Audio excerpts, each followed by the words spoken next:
estoy trabajando en la Universidad del Valle desde esa época.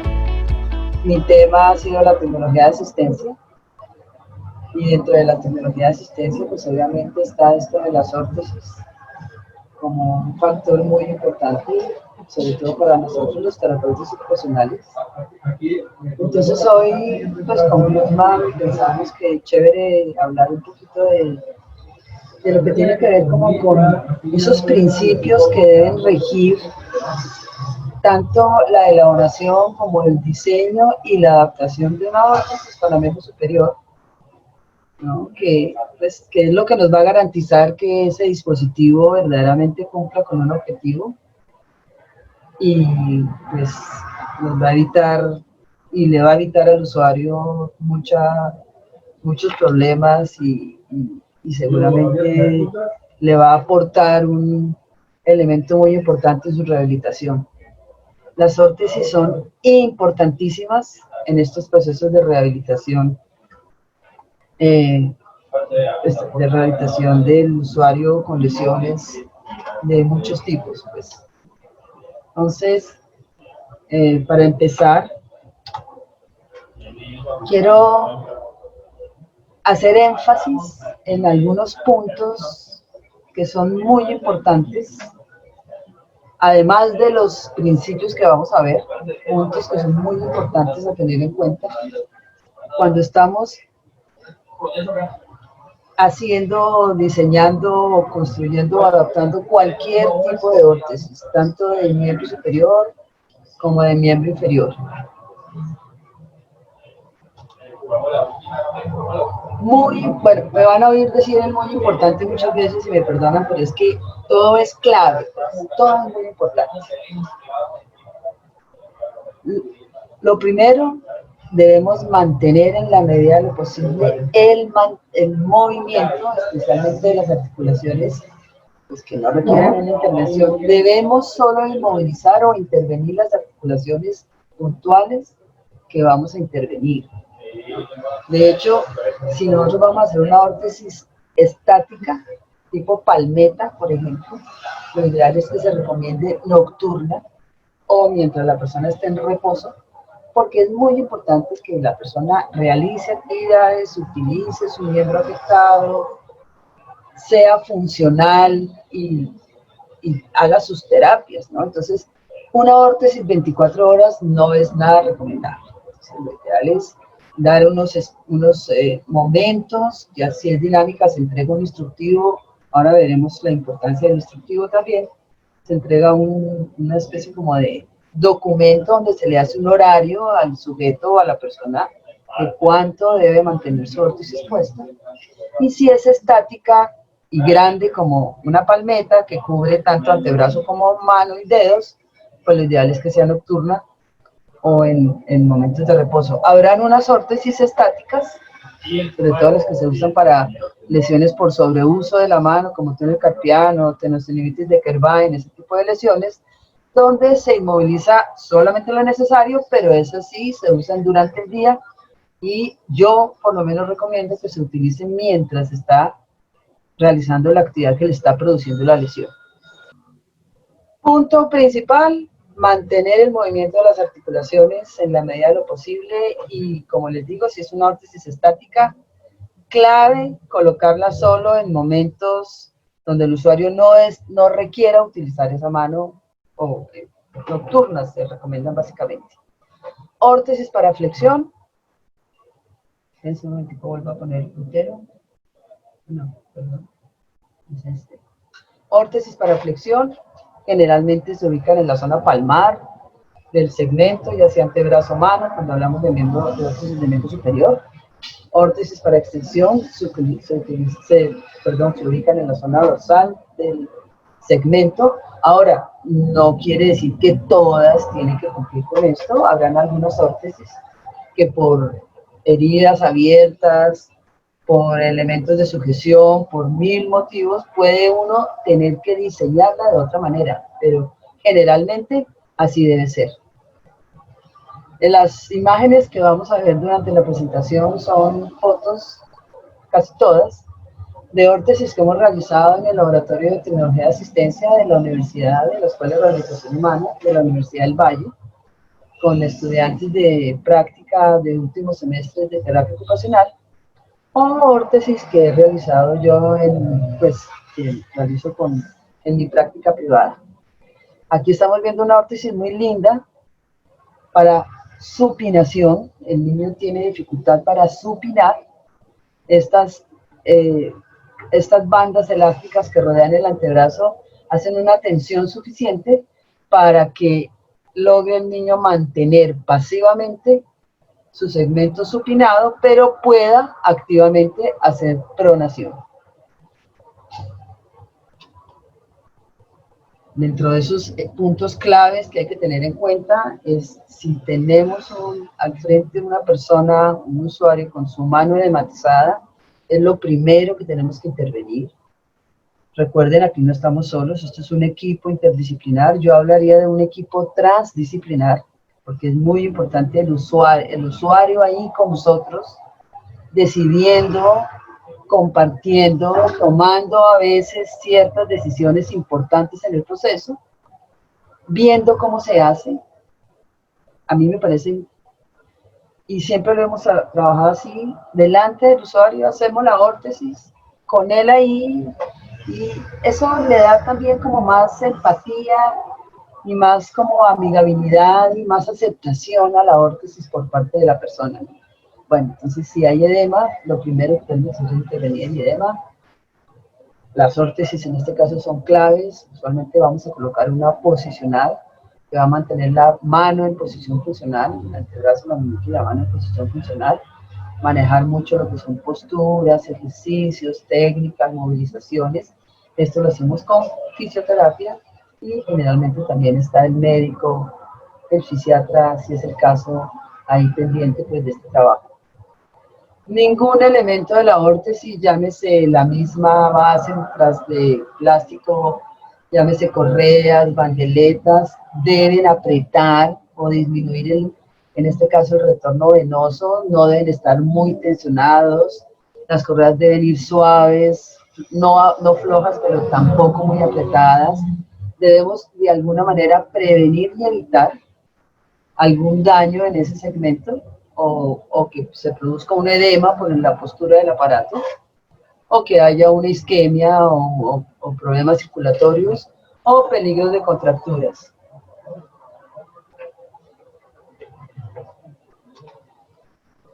Fundamental, y vuelvo con lo de mi importante y mi fundamental, y esto por lo menos en Colombia ya es una norma, entregarle al usuario un instructivo de uso y de precauciones, ¿no? Y de cuidados con su dispositivo. Muy importante explicarle cómo se usa. A veces estos no son aparatos pues, fáciles de entender, son cosas extrañas para la persona, ¿no? Entonces es muy importante explicarle cuál es el objetivo, por qué es que estamos haciéndolo así, de una manera simple, es muy importante, no utilizando terminología muy elevada, sino de una manera bastante cotidiana, y entregarle un instructivo por escrito. Además de esas explicaciones que le vamos a dar orales y demostrativas, vale la pena entregarle un instructivo por escrito. Aquí quiero mostrar el instructivo que entregamos en el Laboratorio de Tecnología de Asistencia de la Escuela de Rehabilitación Humana, donde tratamos de anotar la mayor cantidad de recomendaciones, cuidados que debe tener, y en una segunda hoja hacemos una especie de horario con el usuario ahí sentado, y el usuario y la familia, si es el caso. Hacemos un horario, sobre todo cuando son órtesis dinámicas, de cuándo la debe usar, cómo se la debe quitar, cuánto tiempo debe utilizar los elementos de tracción y cómo debe ir aumentando gradualmente todo esto a medida que vaya viendo que la órtesis va funcionando. Si voy muy rápido o si necesitan una explicación, pues supongo que de acuerdo a la mecánica de esta conferencia, pues me pueden interrumpir. Hacer un seguimiento es también muy importante, sobre todo si la órtesis es dinámica.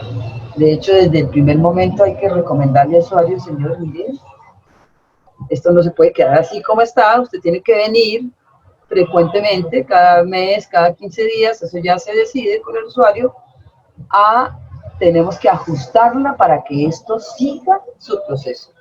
Muchas veces, si la persona no vuelve, pues la órtesis pues, le va a servir hasta cierto punto, pero hasta ahí va a llegar. Revisar cómo está funcionando y modificarla en casos de necesidad es muy importante. De todas maneras, las órtesis también deben tener garantía, ¿no? Y pues si hay algún problema, dificultad, punto de presión, mala adaptación, pues eso también hay que arreglarlo, sea la órtesis que sea. Quiero también, dentro de estos puntos clave, recordar la importancia de los pliegues de la mano, en este caso estoy mostrando los pliegues de la palma. Importantes porque son límites o puntos de referencia que nos van a indicar hasta dónde debe llegar, ya sea en su porción distal o en su porción proximal, hasta dónde debe llegar la órtesis. Aquí vemos los pliegues digitales, los 3 pliegues de la palma que son reclaves cuando estamos haciendo órtesis, por ejemplo, para flexión de interfalángicas o de metacarpofalángicas, ¿no? Está el pliegue palmar distal, pliegue palmar proximal y el pliegue tenar, que también nos da toda la información de cómo debemos hacer esos bordes de la órtesis que va a permitir la movilización del pulgar, o también cuando vamos a hacer órtesis que vamos a buscar inmovilizar en posición funcional, por ejemplo, ese pulgar. Y los pliegues de la muñeca, que son 2 pliegues que también nos sirven mucho a la hora de diseñar ese aparato. Como dice acá, los pliegues están en estrecha relación con las articulaciones óseas, pero no necesariamente están sobre la articulación.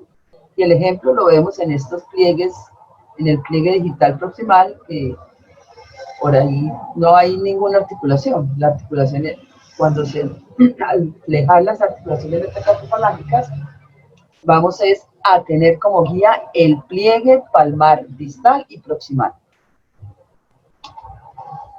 Ahora sí entremos en lo que son los principios. Vamos a ver principios mecánicos, de diseño, de construcción y de adaptación.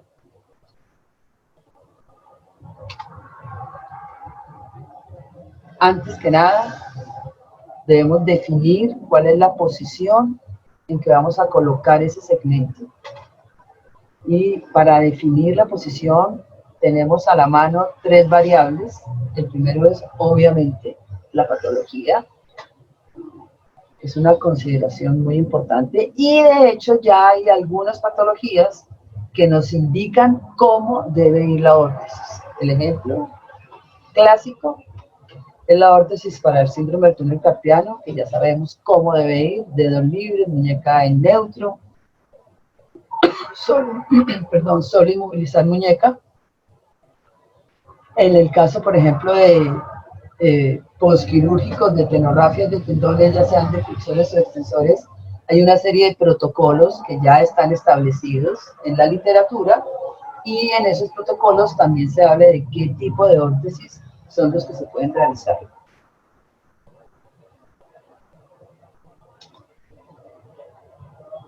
Segundo elemento importante tener en cuenta cuando estamos hablando de posicionar ese segmento es esa variable que no la voy a presentar esta noche porque es otra conferencia larga, que es lo que tiene que ver con biomecánica articular y biomecánica de los tejidos, ¿no? Elementos y factores muy importantes a la hora de diseñar y de construir una órtesis, que como les digo, no me voy a centrar en esto. Después podemos hacer una conferencia que tenga que ver como con estos temas. Y finalmente, la tercera variable importante cuando pensamos en la posición es la función. Muchas de estas órtesis se hacen pensando en que el usuario la utilice mientras está realizando la actividad.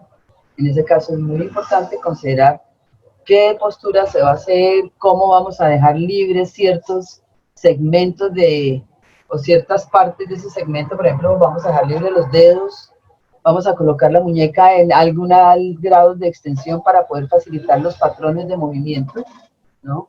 Y que la persona pueda realizar sus actividades de alguna manera, de la manera más funcional posible, pues. El ejemplo es este, por ejemplo, estas órtesis tan lindas, son órtesis que conocí sobre todo son experiencias brasileras y españolas, son hechas en una especie de material tubular, y muy cómoda, y como ustedes ven puede permitir al usuario, mientras mantiene la muñeca fija en una posición, poder realizar la actividad que, insisto, yo considero que mientras que el usuario tenga una lesión de túnel carpiano, lo ideal es que use la órtesis en la actividad que le está produciendo la lesión, que puede ser perfectamente digitar, usar el mouse, uso de lápiz, etc. Entonces, lo ideal es que lo pueda utilizar aquí. Dentro de los principios mecánicos, bueno, empecemos a ver los principios mecánicos. Aquí les traigo una órtesis que me encanta, que es una Bunel, ¿no? Una órtesis 100% dinámica, ¿no? Elaborada a partir de materiales de termoplásticos de baja temperatura y alambre acerado. Ahí todavía ven la cinta de desmascarar porque estábamos pegando hasta el momento el rollito, ¿no? Que es el que hace la presión. Es una órtesis de 3 puntos, donde hay 2 fuerzas que se oponen a una tercera que está en el centro. Está aquí, y aquí generalmente le ponemos al usuario un dedal de silicona para poder como acolchar un poquito su superficie y disminuir pues todas esas sensaciones como sobre la piel, ¿no? Es mejor que haya como algo que haya entre la piel y la órtesis, es mejor que haya siempre algo. Se tensiona con bandas elásticas y es una órtesis que mantiene el dedo en extensión, pero activamente el sujeto puede realizar flexión hasta cierto grado.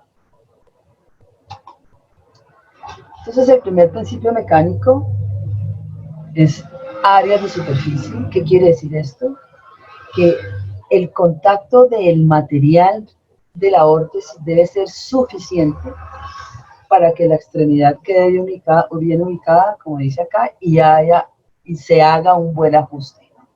Los extremos deben ser suficientemente grandes, largos, ¿no? Obviamente no que intervenga, pues, ni que interfiera con la flexión del codo cuando estamos hablando de toda esta área proximal, pero sí debe garantizar que haya un buen ajuste. Por ejemplo, esta es una órtesis para lesión del nervio radial, una Thomas se llama, que mantiene la muñeca en extensión pasivamente, pero activamente la persona puede realizar flexión de muñeca e incluso realizar actividades, ¿no?, finas, como agarre del lápiz o ciertas actividades de pinza, mientras tenga la órtesis puesta, que de otra manera, con una parálisis del nervio radial, pues no lo podría hacer. Aquí es clave que esta porción, que es la porción del antebrazo, tenga suficiente área de superficie y de contacto para que nos garantice que no se vaya a desplazar ni hacia los lados, ni hacia adelante, ni hacia atrás. Este es el ejemplo del esquema que nos muestra hasta dónde debe ser la superficie del cubrimiento del termoplástico. Disculpen un segundo, saco a mi padre porque si no nos deja.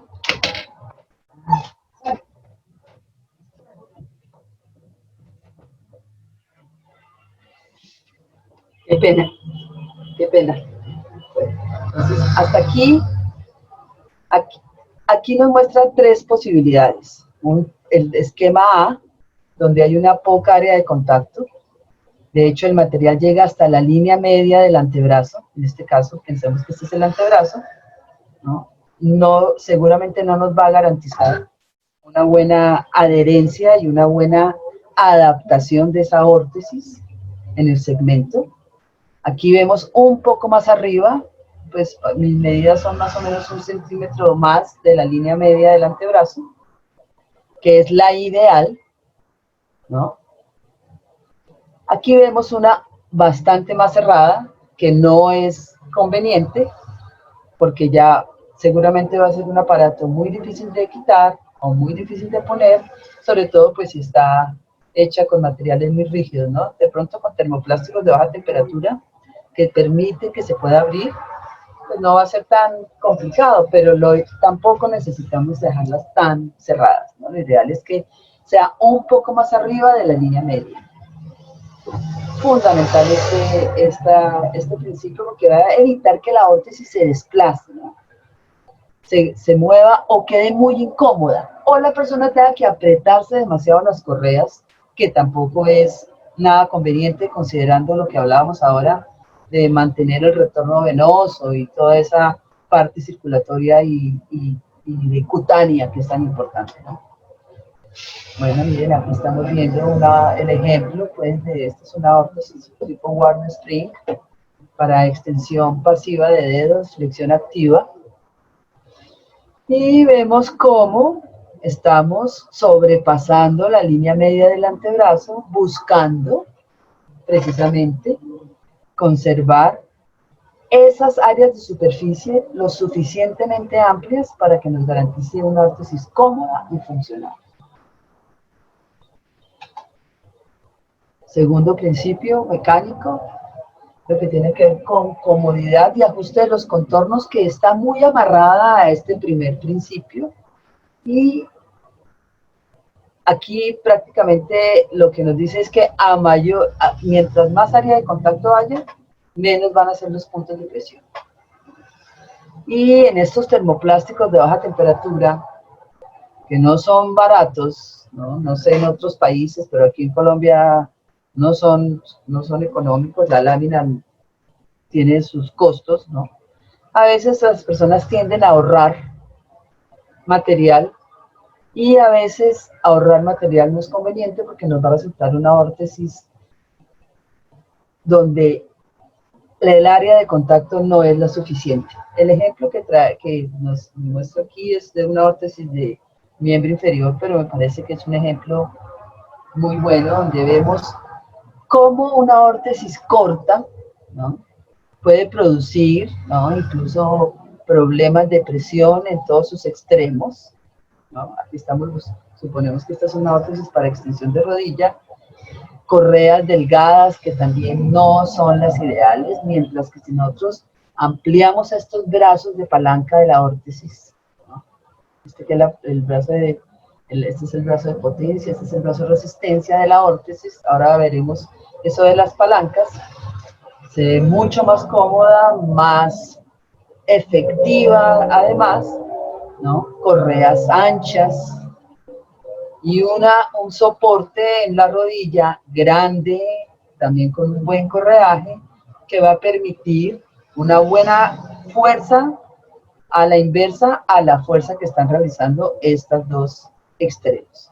Entonces es muy importante mantener esa área de contacto lo más amplia que se pueda.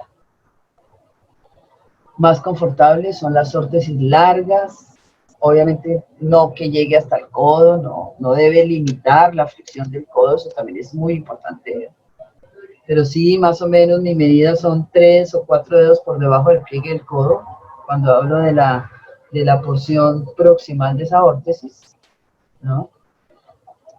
Clave lo de las prominencias óseas, y cuando hablo de prominencias óseas específicamente hablo de, en estas órtesis dorsales, la apófisis estiloides de la ulna, que todas la tenemos distinto, unos más grandes, unos más pequeñas, unos más arriba, otros más abajo, no es algo general para todos. Debemos tener mucho cuidado al moldear estas órtesis dorsales, aquí desafortunadamente porque está encima de la correa, debe quedar como esa protuberancia en el plástico donde quede marcada la apófisis estiloides de la ulna. Y debe quedar muy bien adaptada porque si no es un punto de presión terrible. Ahora, cuando logramos, ¿no?, que esa apófisis quede bien encajada en su punto clave, Eso incluso nos va a servir de punto de referencia para el usuario. Entonces, por ejemplo, a este niñito le dijimos, si tú sientes que te talla ese huesito, debe ser que tienes mal puesto tu aparato. Entonces, fíjate que ese huesito que tienes ahí te entre dentro de esa protuberancia o esa montañita que tienes ahí en la órtesis y así vas a ver que te queda bien. Y de hecho, si queda bien adaptado, pues el resto de la órtesis también va a quedar bien. Pueden ver correas anchas. Ahora, cuando no tenemos posibilidad del velcro ancho, por cualquier motivo, generalmente en estas porciones donde hay que hacer tensión para que los dedos queden bien ajustados, colocamos un fieltro o neopreno o algo que acolchone y nos aumente un poco más esa superficie de contacto. Acolchar una órtesis, pues nosotros no somos partidarios de acolchar la órtesis como tal, forrarla en espuma o en espumas, sobre todo que las espumas que usan los técnicos ortesistas. Primero, pues que es más difícil de lavar. Esa es una de las ventajas de estos termoplásticos de baja temperatura, es que se pueden lavar y eso es clave, mantener la órtesis limpia. Cuando está acolchada es más difícil de lavar y tienen una vida, pues, se dañan más rápido, se despega el acolchado. En ciudades calientes como la nuestra, pues a veces, aunque no parece, pero también se calientan más y pueden molestar al usuario, ¿no? Entonces nosotros acolchamos solamente puntos específicos que sabemos de antemano que ahí puede haber una presión porque en este caso, por ejemplo, porque es una órtesis para flexión de dedos, entonces en este borde distal pues puede haber alguna presión. Entonces ahí le entregamos al usuario su pedazo bien cortado de fieltro o de neopreno para que cuando se ponga su órtesis se lo ponga. Tampoco lo pegamos, a no ser que sean casos muy especiales. Pero generalmente lo entregamos así para que la persona se lo ponga, para que la pueda lavar también su acolchado y no se le dañe ninguno de los dos, ni la órtesis ni el acolchado. Aquí dice algo que me parece muy importante y es que no debemos esconder, acolchando la órtesis, malas adaptaciones, ¿no? o puntos de presión que se pueden solucionar haciendo una buena adaptación de la órtesis, ¿no? El cuento no es esconderlo, los puntos que nos estén complicando. Aquí simplemente este es un esquema para mostrarles los puntos de presión pues, que se encuentran más o con los que más nos encontramos. No quiere decir que no hayan otros, pueden haber muchos puntos de presión en todo el segmento, pero aquí pues la apófisis estiloides de la ulna es para mí el punto de presión por excelencia en órtesis dorsales. Y de hecho cuando hablamos de áreas de superficie o ajuste de los contornos, debemos siempre sobrepasar esa apófisis estiloides, mejor dicho, el borde de la órtesis no debe pasar por la mitad, debe cubrirla en su totalidad, si no el punto de presión es todavía mayor. Otro punto de presión importante es las articulaciones metacarpofalángicas en su zona dorsal, en órtesis dorsales también. Y también un punto de presión que se encuentra a veces mucho es extremo distal, el pulpego de los dedos, sobre todo en manos hipertónicas muy cerradas, que no hacen mucha fuerza en esa órtesis, ¿no? Entonces, si nosotros dejamos muy cortico este final, o sea, casi que aquí en el borde, la persona se le va a enterrar esos bordes en los dedos. Lo ideal es que esa porción palmar de la órtesis sobresalga algo para que descanse toda sobre el plástico. Otro punto de presión importante es todo lo que tiene que ver con esta zona del primer espacio interdigital, cuando estamos haciendo órtesis como barras en C, por ejemplo, o órtesis grandes como las palmetas donde también hay barra en C, o una barra que mantenga el pulgar en ABD o en oposición. También pueden haber puntos de presión, sobre todo en esta zona metacarpofalángica de palmar entre el índice y el pulgar. Y pues de resto, pues ahí podemos ver varios otros puntos de presión que es importante considerar. Y de hecho, algo importante es anticiparse a los puntos de presión, ¿no? Si ya sabemos que ahí puede haber un punto de presión, busquemos solucionarlo antes de que el usuario nos diga que le está fallando, ¿no? Muchas veces, incluso muchas veces en el momento de la entrega de la órtesis, pues todo está bien y la persona no le duele nada, pero después de un tiempo de tenerla puesta en su casa ya, después de 1 hora, 2 horas, 3 horas, es que empieza a aparecer los puntos de presión y las diferentes molestias. Entonces, lo ideal es que nos podamos anticipar antes, que ahí le va a tallar. Tercer principio mecánico, y insisto, súper importante, es el control de las articulaciones adyacentes. ¿Qué quiere decir esto? Que debemos controlar la articulación anterior a la que queremos movilizar. Y si no tenemos en cuenta este principio, como dice acá, la fuerza correctiva, o sea, esa bandeleta, esa tensión que vamos a hacer con la bandeleta y el resorte, puede ser ineficaz, yo diría que es ineficaz o generalmente anulada. Aquí está el esquema donde nos muestra cómo, especialmente en órtesis dinámicas, este sí es un principio que se aplica básicamente en órtesis dinámicas, órtesis donde existan estos elementos de tracción. Si yo quiero intervenir la articulación interfalángica, en este caso proximal del dedo, debo fijar la articulación metacarpofalángica, porque es que si no voy a caer en dos errores grandísimos. Una, obviamente el usuario pues no tiene el control de su mano permanente y va a hacer es una hiperextensión de esa articulación, la tracción va a ser hiperextensión de la articulación metacarpofalángica y no va a haber ninguna tensión a lo que verdaderamente queremos tensionar. Este es otro ejemplo, así es como lo hacemos nosotros, no lo hacemos como vieron antes, o sea, este sistema pues también funciona, pero básicamente nosotros utilizamos este sistema de hacerle un techo, alargar el termoplástico, de manera que podamos fijar la articulación adyacente buscando una óptima tensión, en este caso, pues de la articulación interfalángica media, que es la que la que se está tratando de movilizar. Y aquí está la foto, con una órtesis hecha por nosotros, ¿no? Cómo se extiende más allá, ¿no? Tratando de fijar esa articulación metacarpofalángica para que solamente actúe la resistencia o la fuerza en la articulación que queremos movilizar. Esta línea va aquí porque también aquí es importante colocar un acolchado, por ejemplo. Estos son los puntos donde debe ir un acolchado.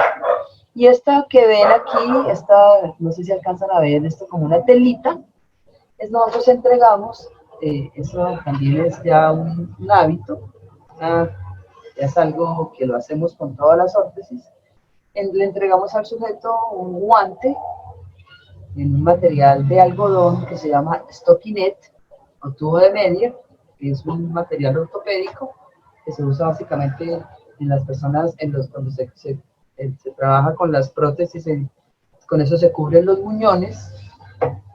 Nosotros entregamos un stockinette, que es un guantecito que no es que le sirva para disminuir pues los puntos de presión, porque es algo muy delgadito, pero sí mitiga la sensación del plástico sobre la piel, el sudor, ciertas condiciones cutáneas que se van a mitigar si entregamos este guantecito. Y generalmente las personas lo aceptan con mucho interés, pues.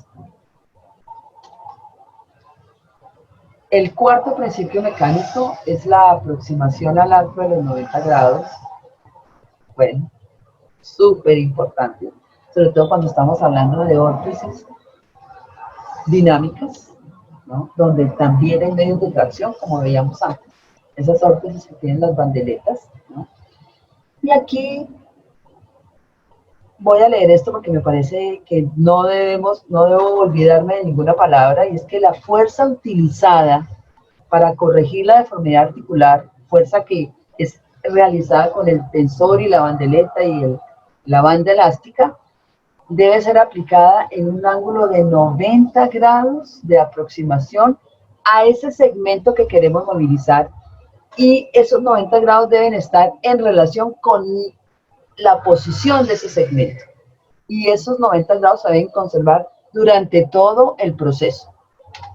Ese es el esquema, ¿no? Al ir aumentando el rango pasivo de movimiento de este segmento, yo debo ir modificando tanto la barra, que pues la conozco como barra lumbrical, debo de ir modificando, acortándola y subiendo la barra lumbrical a medida que ese dedo va corrigiéndose, para siempre mantener un ángulo de 90 grados entre la tracción y la posición del dedo y su resistencia.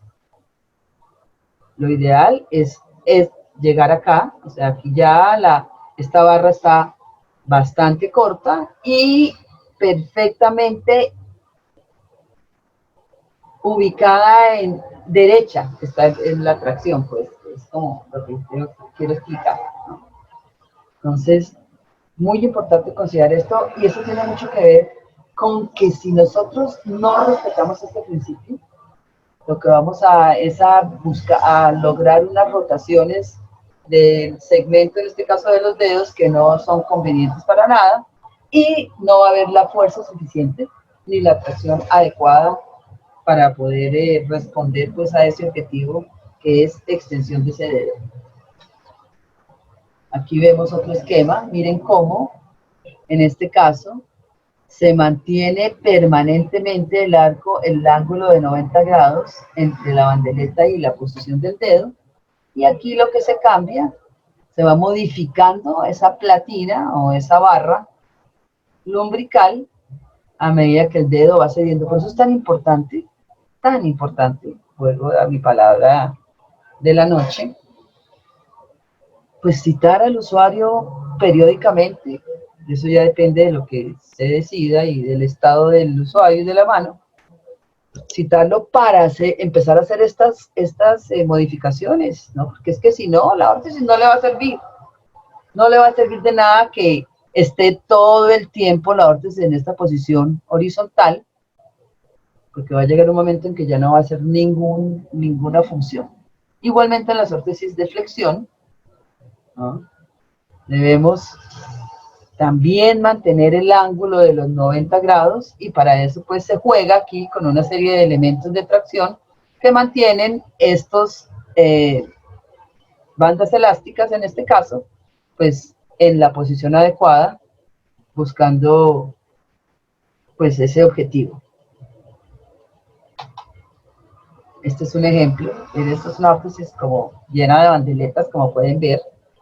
Aquí estamos tratando, o no tratando, estamos buscando flexión de metacarpofalángicas que, de acuerdo a como yo veo aquí la órtesis, le ceden al sujeto suficiente para no tener que realizar ninguna adaptación, de manera de que podamos controlar esos 90 grados, pero veo que las interfalángicas proximales, que es las que estamos tratando de bajar con esta segunda tanda de bandeletas, sí están en una extensión, en retracción, en extensión. Entonces tengo que sacar una barra, ¿no?, por donde van a entrar o van a pasar esas bandas elásticas, y seguramente esto se va, o seguramente no, pues la tarea es que esto se va disminuyendo, ¿no? Es a medida que las articulaciones van respondiendo, vamos entrando, eliminando esta platina y modificándola hasta que todas lleguen a este punto, que es a donde se conserva 90 grados con una buena respuesta de los dedos. Aquí esa es otra foto, donde vemos también cómo otra vista pues de cómo estamos buscando mantener esos arcos de 90 grados lo más posible. No es fácil, al decirlo es muy fácil, ¿no? Aquí mostrarlo, pero hacerlo a veces no es fácil, pero pues es importante pues buscar la manera de que se logre. Y quiero aquí hacer una anotación, no sé si alguno se pregunta que por qué todos los cauchos de esa órtesis que vimos ahorita llegan a un solo punto, ¿no? ¿Por qué no está repartido este aquí, este aquí, este aquí y este aquí?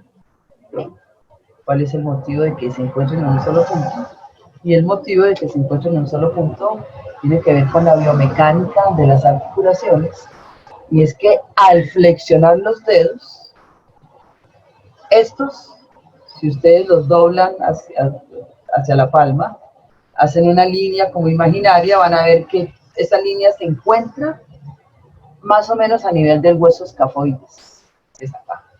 Entonces la tensión, si queremos no dañar esas articulaciones ni producir dolor, puede ser muy doloroso bajar esos dedos muy derechos, debemos siempre respetar este principio de la flexión de los dedos hacia el escafoides.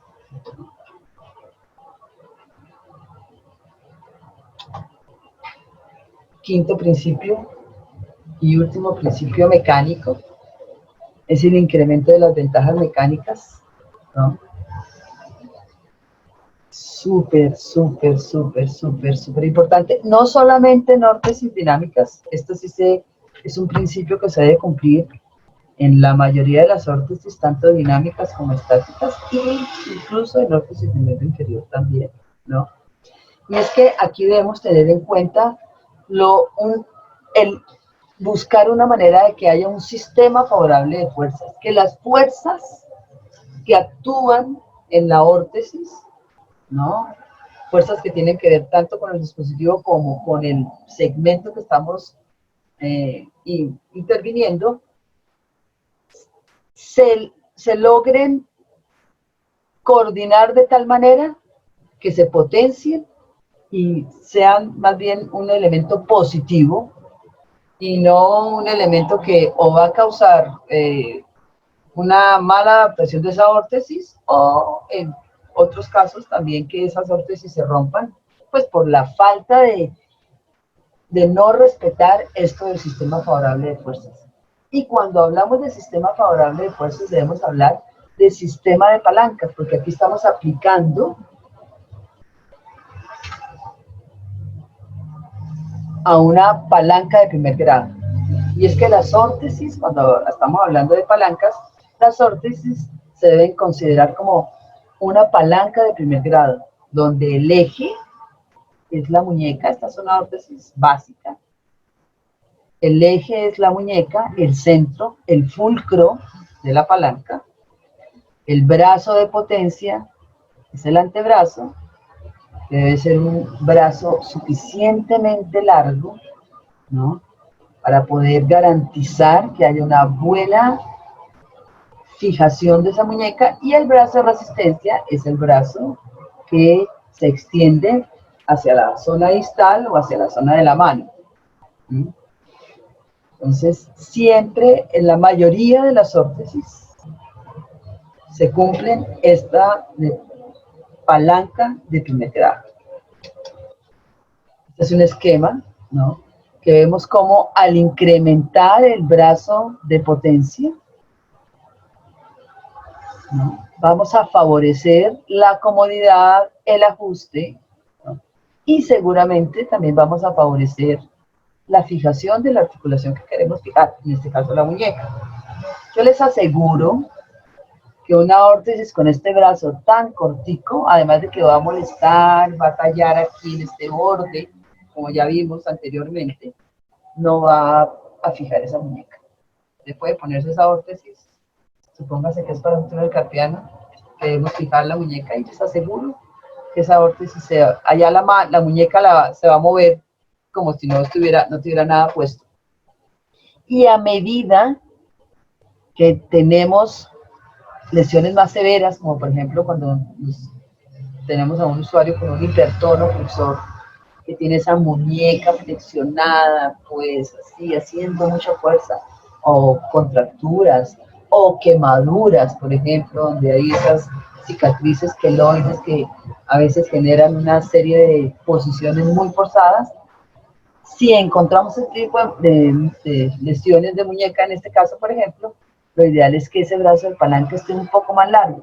Nunca, como digo, que llegue hasta el codo, no es la idea, pero sí mientras más largo esté este brazo de potencia, de esa palanca de primer grado, les aseguro que la órtesis va a ser mucho más cómoda, más resistente y vamos a lograr el objetivo de una manera, pues con seguridad que lo vamos a lograr. Ya para finalizar, quiero mostrarte órtesis que me he encontrado como en la web, donde para mí nos muestra el no cumplimiento de los principios que hemos hablado hasta el momento. Miren esta, por ejemplo, esta más que esta. Áreas de superficie, miren dónde va esta órtesis, no cubre ni siquiera pues la mitad del antebrazo, ¿no? Comodidad de ajuste de los contornos, órtesis muy cortas, muy pequeña, ¿no? Ni hablar pues del incremento de ventajas mecánicas, pues este brazo que es el brazo de potencia. Miren cómo se levanta acá. Esto no debe suceder si la órtesis es suficientemente larga.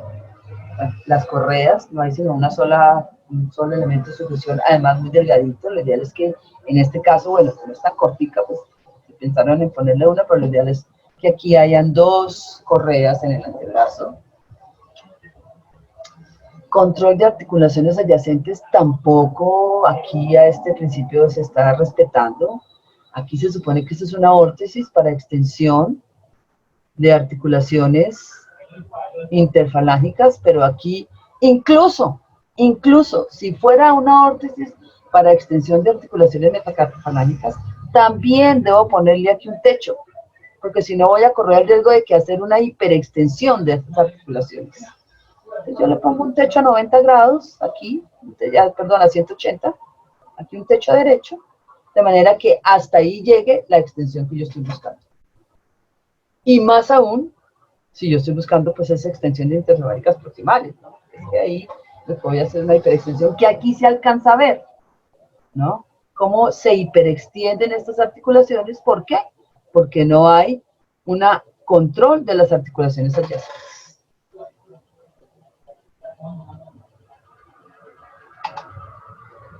En cuanto a principios de diseño, pues entremos a ver algo que es, pues mientras que cumplamos todos estos principios que vimos mecánicos, pues el diseño seguramente va a resultar muy bueno. Esta órtesis me parece muy linda, tiene un problema y es que es muy corta, ¿no? Aquí el incremento de ventajas mecánicas no se cumple, pero son órtesis en 3D que también quiero pues traer a colación que ese es el futuro, ¿no? El futuro de todos ustedes, los jóvenes terapeutas ocupacionales, pues harán órtesis en 3D y seguramente poco a poco irán desapareciendo todos estos materiales para llegar solamente al 3D y al escáner 3D, que en realidad pues son unos elementos pues que traen una amplísima, pues son muy versátiles y mucha variedad pues en todo sentido y sobre todo mucha precisión. Hay 2 categorías en cuanto a principios de diseño, las generales, o sea, órtesis que cumpla con una serie de requisitos que tienen que ver no solamente con lo que vimos ahora de lo mecánico y la biomecánica de articulaciones, sino con requisitos de diseño muy importantes y específicos que tienen que ver con aquellos personalizados de ese sujeto, edad, escolaridad, dónde vive, qué hace, dónde trabaja, ¿no? Sus habilidades cognitivas, que son muy importantes a la hora de entender, ¿no?, qué es lo que estoy usando. Ese tipo como de información propia del sujeto que es fundamental. Por eso, pues siempre antes de empezar a hacer una órtesis, la evaluación de ese sujeto es clave y ahorita vamos a mirar qué otros elementos deben ir en esa evaluación, que son muy importantes, pues. Debe ser lo más simple posible. Y eso es parte de esa sabiduría y esa riqueza de la órtesis, es que mientras menos, en la medida de lo posible, porque hay unas, como les digo, llenas de banderetas y de platinas y de cosas, eso ya depende mucho, mucho de la órtesis, pero en la medida de lo posible debe ser simple, ¿no? Debe, y eso para mí es súper importante, debe ser estética, debe ser amigable, confortable, ¿no? Que no sea fea. Es, muchas veces es un objeto extraño, la persona está en una etapa difícil de su vida porque tuvo un accidente, entonces pues está en un proceso de rehabilitación. Entonces lo ideal es que la órtesis pues no amplifique esas sensaciones pues de minusvalía, de que yo más bien me escondo, de aislarse de los demás. ¿Y cómo lo podemos lograr? Pues haciendo una órtesis estética, bien pulida, bien modelada, limpia, con los elementos de tracción, platinas pulidas, bandeletas bonitas. Nosotros jugamos mucho pues con la decoración, entonces se les pone sticker a los niños, al adolescente también, depende del partido del equipo de fútbol al que pertenezca, pues buscamos que es preferible, ¿no? O no preferible, es ideal que el usuario cuando le entregamos el aparato diga, ve, tan bonito ese aparato que me entregaron, nunca pensé que fuera así. Y que no le digan a uno, no, yo esa vaina no me la voy a poner. Ese aparato tan feo, yo no me lo voy a poner. Le aseguro que así usted salga de su consulta con el aparato puesto, cuando está saliendo por la puerta, se lo está quitando y no lo vuelve a poner, no se lo vuelve a poner. Y en parte es porque tiene que haber una empatía, tiene que haber un acercamiento. Es chévere que diga, ve tan bonita. Y con los niños sí que es difícil. Esto de que el niño acepte muchas veces la órtesis, niños pequeños de 2 o 3 años que no entienden, no hay adherencia a ese tratamiento. Entonces ahí hay que jugar mucho con ellos, ¿no? Eliminar la formalidad del momento, más bien incluso cuando estamos manejando los materiales, hacerles la pulsera, hacerles el anillo, jugar con ellos, que vean que eso no es buscar que no les duela mucho, no se puede moldear sobre la mano de ellos porque se van a asustar con el calor, ahí hay que jugar mucho con ese moldeado y tratar siempre de ir poco a poco con ellos, buscando la aceptación, es lo mejor.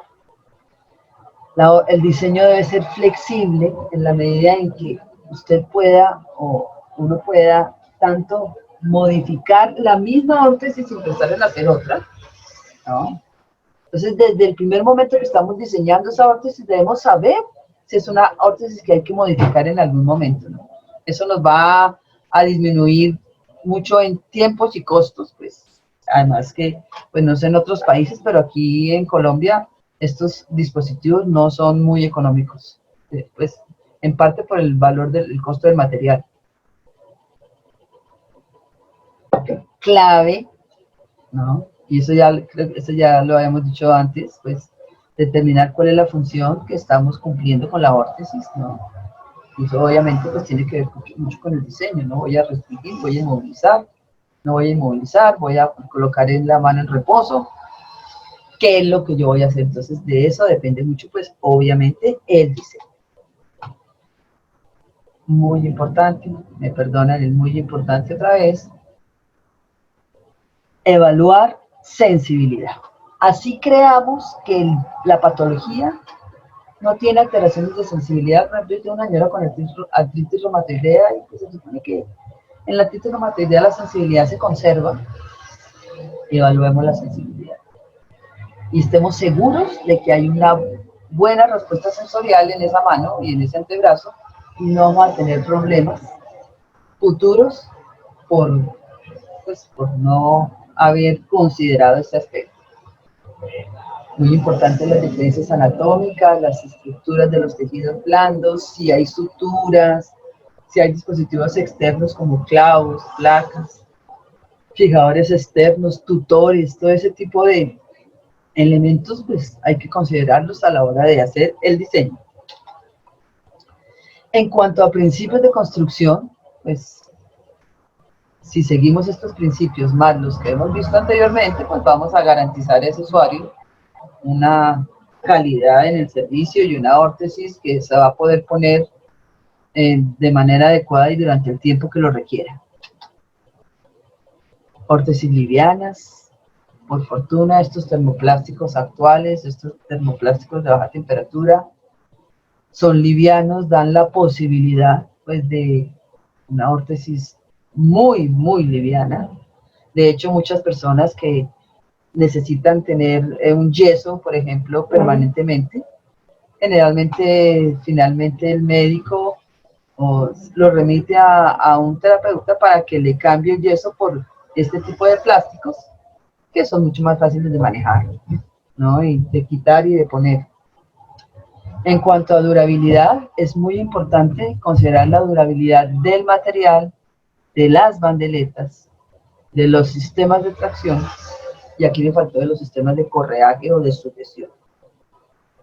Si sabemos que la durabilidad de las bandeletas, por ejemplo, o de los sistemas de correaje, del velcro, generalmente que es lo que estamos colocando nosotros aquí, no es muy durable, debemos explicarle a su usuario cómo se cambia, dónde los consigue, qué características debe tener esas bandeletas o esos sistemas de tracción, ¿no? Para que no tenga que estar permanentemente consultándonos o yendo a las consultas nuestras, que él mismo pueda de alguna manera organizar esos elementos que con el uso obviamente pues se van deteriorando, ¿no? En cuanto al material, estos materiales de baja temperatura, ¿no? Son materiales que se termoconformables, como todos los conocen, o la mayoría, supongo que ya conocen estos materiales, ¿no? Son láminas que vienen en tamaños de 18 por 24 pulgadas. Aquí en Colombia hay ya pues algunas empresas que distribuyen este material, específicamente una marca que es la marca Orfit, que es la que se consigue básicamente aquí en Colombia, de muchas características, hay perforados, microperforados o lisos, o sea, sin ningún perforado. Aquí también traigo un material que hasta ahora pues está saliendo, bueno, no mentiras, hasta ahora no, ya tiene sus bueno, tantos años como el termoplástico, pero sí, que se llama el Orfit Cast, que es una especie como de vendaje, aquí lo ven, como una tela que al meterla al agua caliente, también se vuelve, tiene sus propiedades de termoconformarse, y con eso se hacen unas órtesis muy, muy, muy interesantes, sobre todo a nivel órtesis cortas y órtesis digitales, básicamente. Es muy importante cuando hablamos de mantenimiento de este material, guardarlo en sitios frescos, no cerca a fuentes de calor, ¿no? No en sitios húmedos. Recuerden que estos materiales tienen una vida más o menos de un año y medio. Al año o año y medio empiezan a volverse quebradizos, se parten fácilmente, incluso las órtesis que están hechas también tienen esa condición de que más o menos duran un año, al año llega el usuario cuando lo usa durante un año, que son casos muy excepcionales, ¿no? Se me partió, entonces en ese caso la idea es volver a hacer otro. No, es muy difícil ya en esos momentos pues hacer algún remiendo, no quedan funcionales. Entonces es preferible cuando estamos trabajando en esto de prestación de servicios en órtesis, pues no comprar muchas láminas si no tenemos la opción de consumirlas de una manera rápida, porque si las dejamos, si al año, al año y medio vamos a sacar esa caja, les aseguro que van a tener sorpresas dolorosas como que ya ese material, todo lo que se invirtió y no va a servir. Entonces, hay que tener mucho cuidado con eso de que estos materiales tienen una vida más o menos de año, año y medio no más.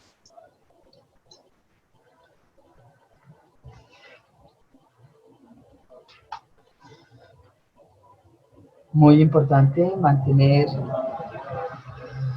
cuando hablamos de comodidad y ajuste de los contornos, es redondear bordes, redondear esquinas, ¿no?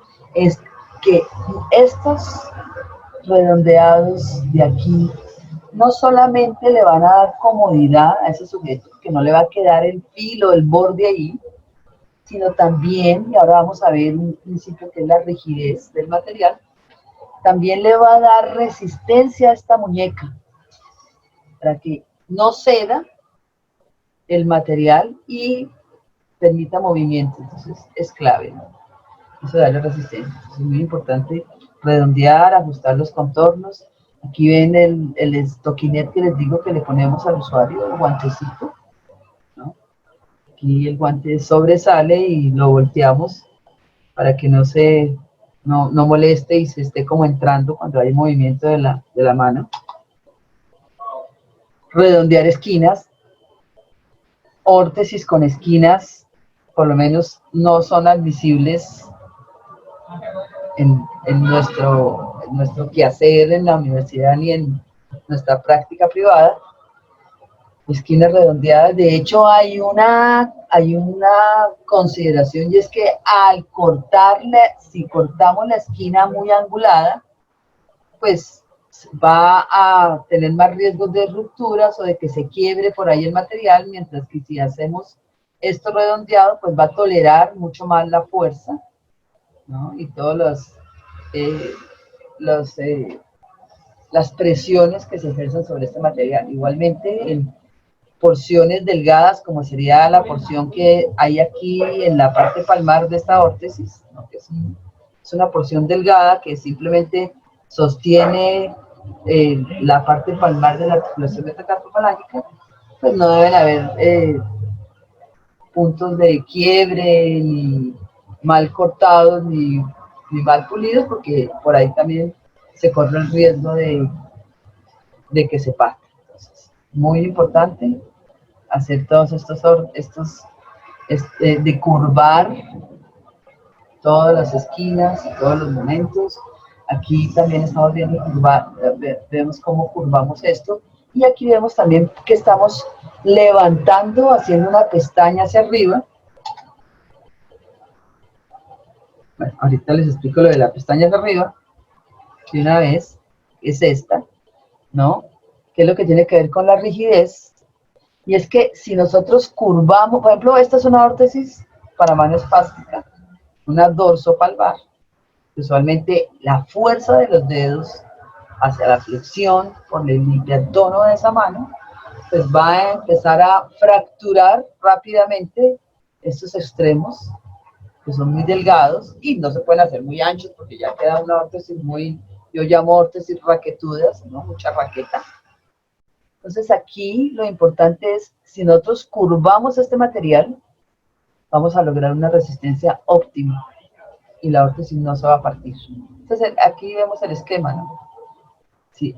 Mientras sea una lámina, mientras eso esté plano, pues las fuerzas van a doblar el material, pero si nosotros doblamos, y el ejemplo es, pueden hacerlo con una hoja de papel, ustedes doblan esa hoja de papel, la curvan, seguramente la resistencia va a ser suficiente para sostener algo ahí. Lo mismo pasa con las órtesis. Igual aquí, ¿no? Esta es una palmeta que la tengo aquí con un doble objetivo. Una es mostrar, pues, ¿no? Lo que tiene que ver con la rigidez, ¿no? Y cómo debemos curvar también estos extremos.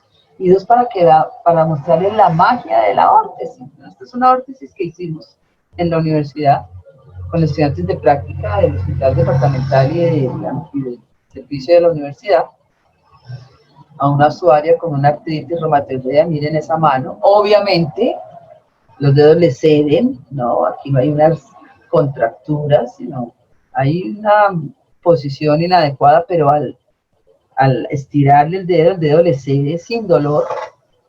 Y miren cómo logramos con una órtesis enderezar esos dedos. Obviamente hay que decirle a ese usuario, pues seguramente no va a corregirle 100% esas deformidades, pero sí va a hacer alguna corrección, pero más que todo va a prevenir que esas deformidades aumenten. Y sabemos que en estas manos con la trigonometría podemos llegar a tener unas deformidades gigantescas. Ahora, lo ideal en este caso es colocar la órtesis en el momento de incluso de hacer el diagnóstico. Una órtesis nocturna, una palmeta, que la persona se ponga de noche, y les aseguro que no va a tener problemas de este estilo. Entonces, muy importante la rigidez.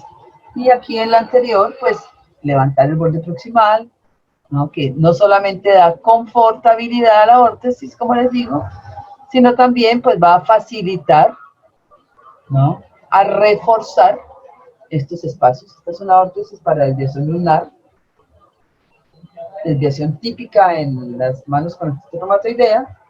Es una órtesis de 3 puntos para extensión de dedo. Y aquí vemos otras pues ya dinámicas y palmetas, ¿no? Todas, de alguna manera, tienen esos bordes terminales, en este caso proximales y distales, levantados. Ahora, en el caso de órtesis que van por la palma, como estas palmetas, pues este borde no debe ser muy levantado si la persona va a apoyar su antebrazo sobre alguna superficie, pues este borde no debe ser muy levantado.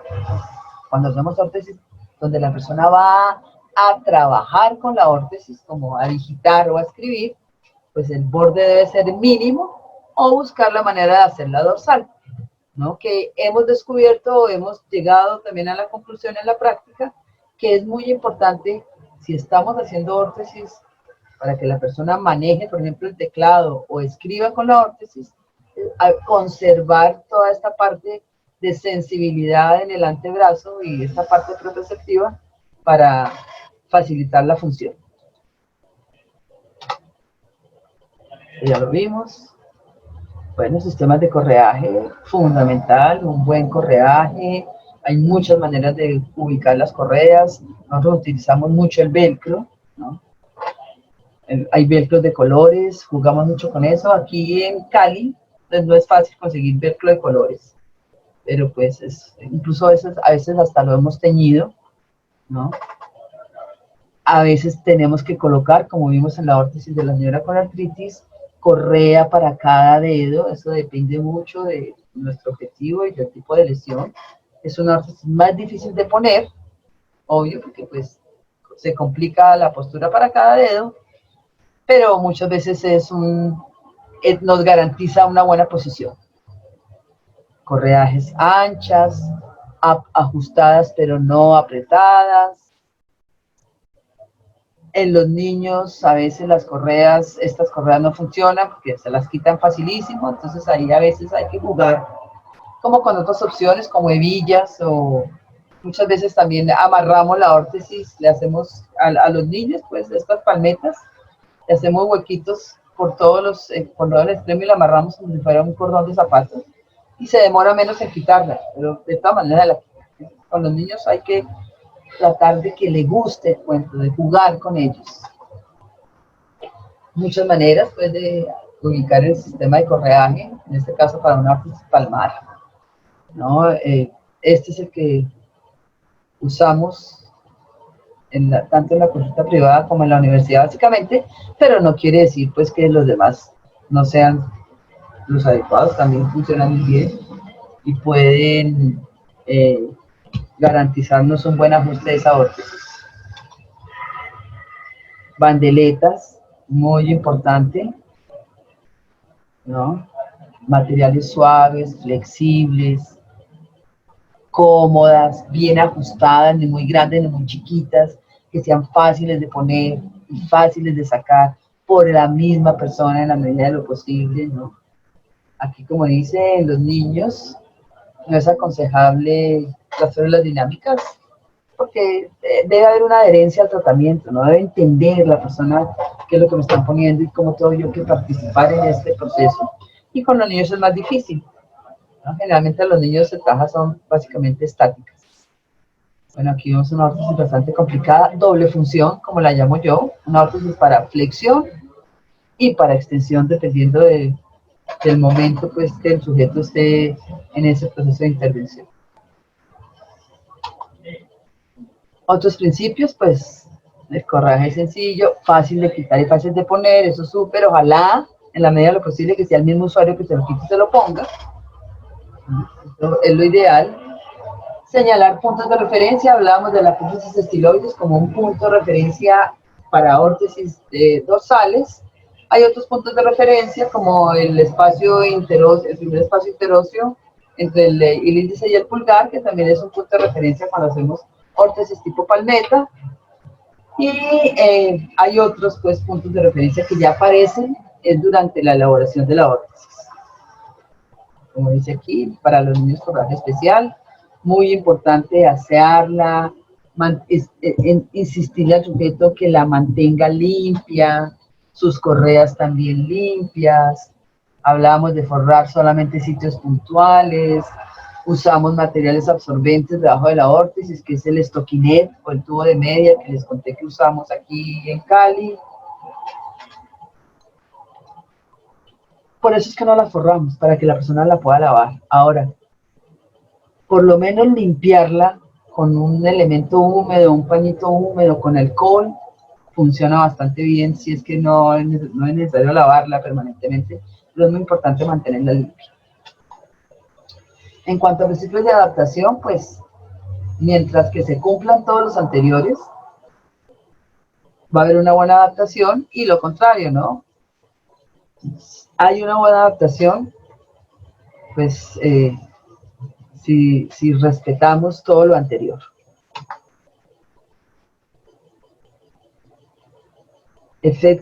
Uno a veces no cree, pero hay efectos psicológicos y consideraciones psicosociales, ¿no? El cuento del estigma, ¿no? Hablábamos de que estos son aparatos a veces raros, para uno puede ser muy normal, pero para otros es un aparato raro, difícil de usar, y más aún si no es bonito, o no está bien hecho, o no está bien terminado. Entonces, tanto nosotros, pues como les digo, nos la gozamos mucho decorando las órtesis y de hecho hemos hecho en la universidad semestres donde buscar cómo hacer órtesis amigables, ¿no?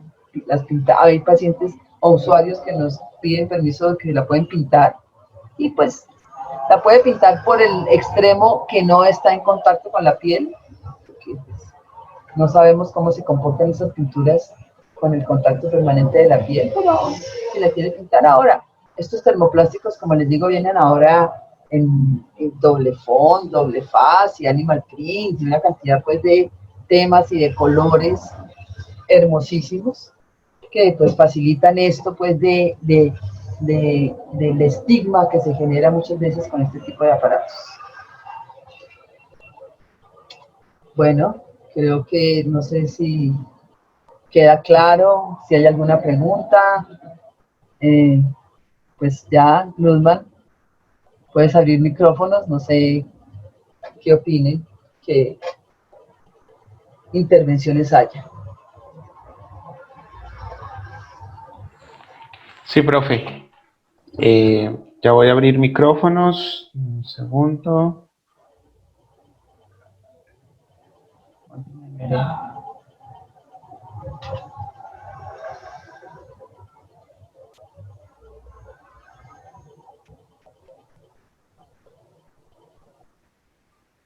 Ok, ya están los micrófonos abiertos para las personas que quieran hacer algún comentario, pregunta. Estoy leyendo en el chat. Felicitaciones y había algunas preguntas, pero no sé si se respondieron. Creo que algunas se respondieron pues en la misma charla, pero no sé si las personas quieren hacer alguna pregunta. Está listo, abierto los micrófonos. ¿Listo?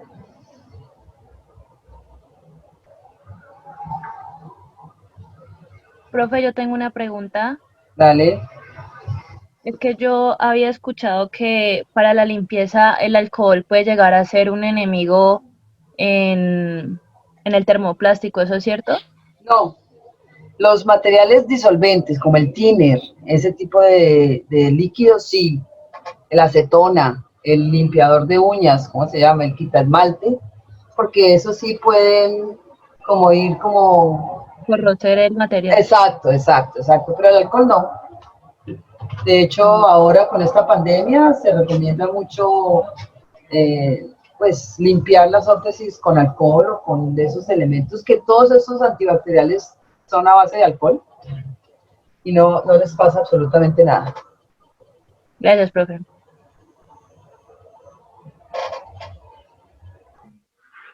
Ok, listo, Buenas profe. noches. Ok, Buenas buenas noches. noches. Yo tengo una pregunta. Por ejemplo, un paciente que tenga una lesión de médula espinal que le generó una mano en garra, donde digamos que la deformidad que está adquiriendo la persona es diferente, o sea, el compromiso es diferente en cada una de las falanges. Ujú. Para hacerle una férula, ¿qué criterio se tiene allí? Sí, tienes razón y en realidad es difícil en esos casos cuando tú tienes los dedos uno más flexionado que otro. Lo ideal, sí, es buscar la manera de hacer tracción a 90 grados de cada uno de los dedos, ¿no? Ya sea colocando dos platinas, por ejemplo, ¿no? Que una esté más alta que otra. Ahí hay que jugar en la medida de lo posible con esos elementos de tracción para que, es lo que te estoy entendiendo, o sea, esos dedos como Sí, en sí. desorden, sí, Sí, exacto. señora, Eso, total. entonces, exacto. Entonces ahí, incluso mira que muchas veces hemos llegado a poner platina por dedo, Ujú. ¿no? Finalmente llega un momento en que empiezan como a empatar, ¿no? Y tú puedes ir quitando platinas. Eso es parte de esas modificaciones que hay que hacer durante el proceso. Puedes ir quitando elementos y uniendo para finalmente terminar en una sola. De hecho, todo esto que hacemos, pues es un mensaje para ese usuario de que voy mejorando, ¿no? De que si Ujú. ya me quitaron unas, entonces eso quiere decir que voy mejorando y eso es parte como de la motivación. Pero a veces, si están muy en desorden y no hay manera de igualar dos, por ejemplo, Ajá. pues lo ideal es a veces hacer platina casi que para cada dedo. Ah, muchas gracias.